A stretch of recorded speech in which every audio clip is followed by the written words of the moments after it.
Chapter 29 misbehaving मंदिरा। जब उसने coffee table पर खाने पीने की चीजें बड़ी लापरवाही से पड़ी देखीं और सोफे पर अपनी क्यूट वाइफ को सोते हुए देखा तो उसे बहुत अजीब लगने लगा। वो मन में बोला, मैं तो सोच रहा था कि छोटी गिलहरी मेरा बेसब्री से वेट कर रही होगी, लेकिन यहाँ तो वो मजे से खा पीकर सो गई है।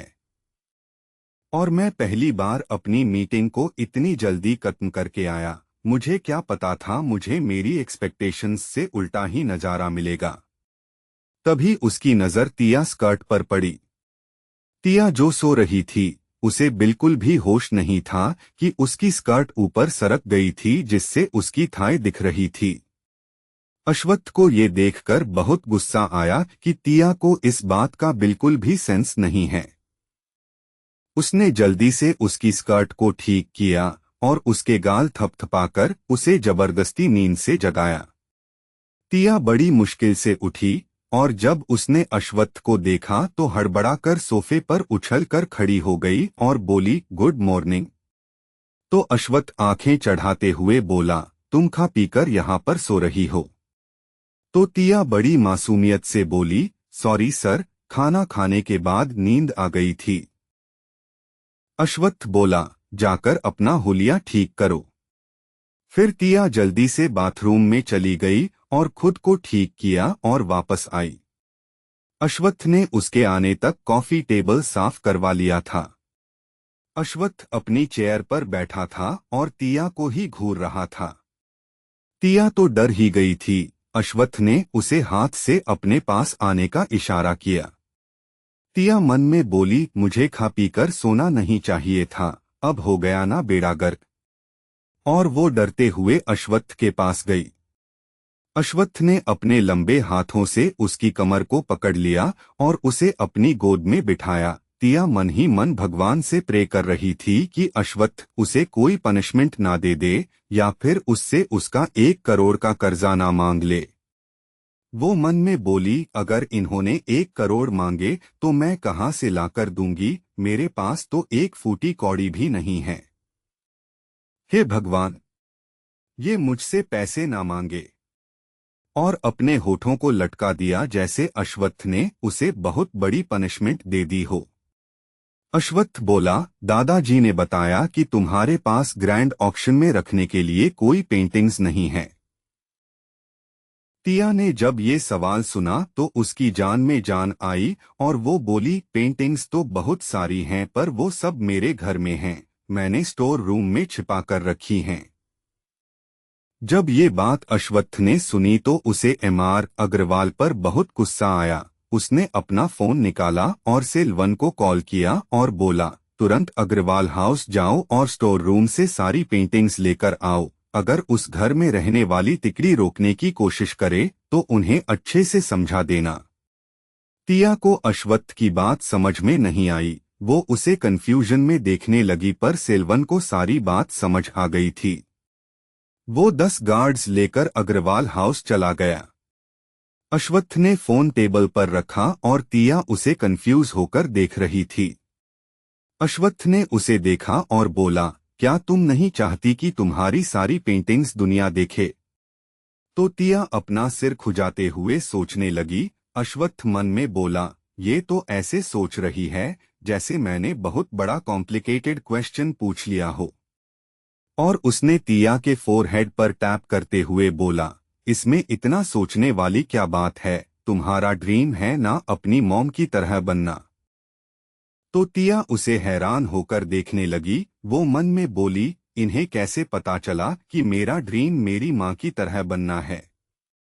अश्वत्थ ने उसके मन की बात जान ली और उसके होठों पर मुस्कान आ गई और वो तिया के गालों को पिंच करते हुए बोला, तुम सच में सिली हो, यू सिली गर्ल। तिया ने ये सुनकर अजीब सा मुंह बना लिया और वो धीरे से बोली, I am not a silly girl. तो अश्वत्थ की हंसी छूट गई। इससे तिया और चिढ़ गई और थोड़ा हिम्मत करके गुस्सा दिखाते हुए बोली, आप हमेशा मुझे बुली करते रहते हो, इट्स नॉट फेयर। तो अश्वत्थ उसे अजीब नजरों से देखने लगा और बोला, मैंने कब तुम्हें बुली किया? और अपनी एक आईब्रो ऊपर उठाई जैसे वो तिया का मजाक उड़ा रहा हो। तिया कुछ नहीं बोल पाई तो अश्वत्थ अपना मुंह उसके कान के पास ले जाकर बोला, बताओ। उसकी आवाज सुनकर तिया सिहर उठी और हकलाते हुए बोली, आपने तो अश्वत्थ बीच में ही बोला, बेवकूफ लड़की, मुझे ब्लेम करना बंद करो, समझी? और उसके गाल को पिंच किया।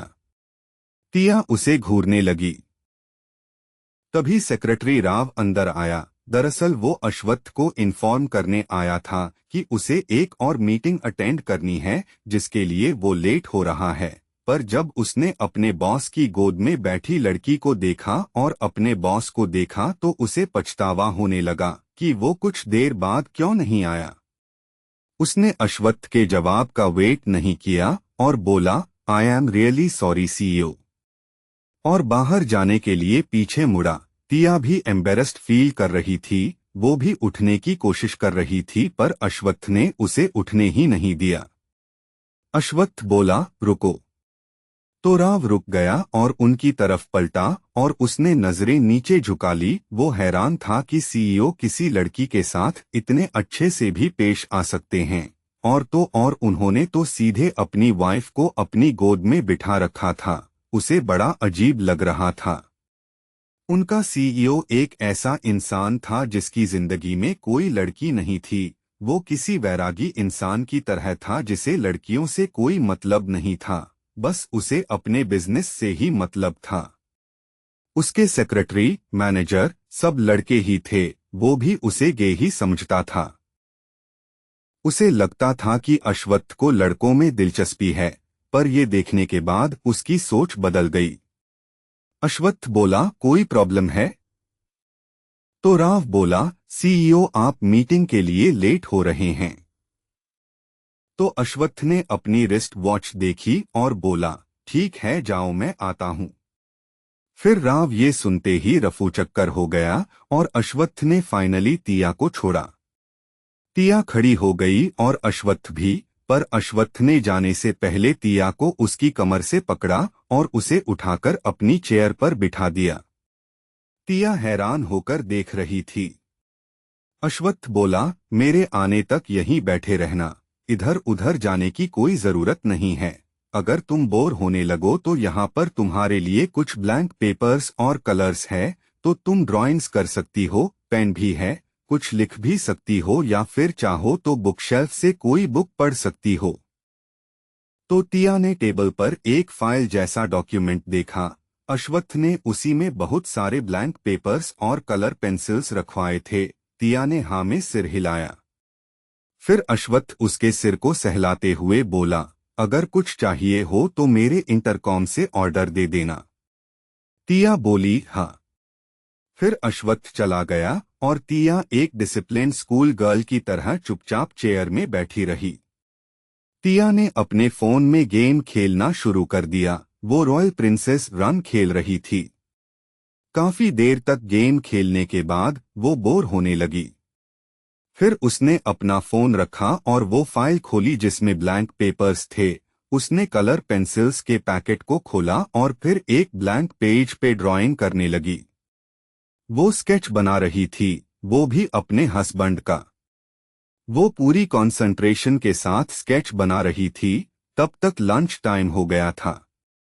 ऑफिस का सारा स्टाफ कैंटीन में लंच करने के लिए जाने लगा। तभी रिलेशनशिप डिपार्टमेंट की मैनेजर मंदिरा एक फाइल लेकर सीईओ के कैबिन की तरफ आने लगी। सेक्रेटेरियल डिपार्टमेंट को साफ साफ अश्वत्थ ने कहा था कि कोई भी उसकी गैरमौजूदगी में उसके कैबिन में ना जाए। वो जानते थे कि अश्वत्थ का ऑर्डर ना फॉलो करने का अंजाम क्या हो सकता है। नैना और राव जल्दी से मंदिरा के पास गए और उसे गुड आफ्टरनून विश किया। नैना बोली, मैनेजर मंदिरा, आप सीईओ की कैबिन में क्यों जा रही हैं?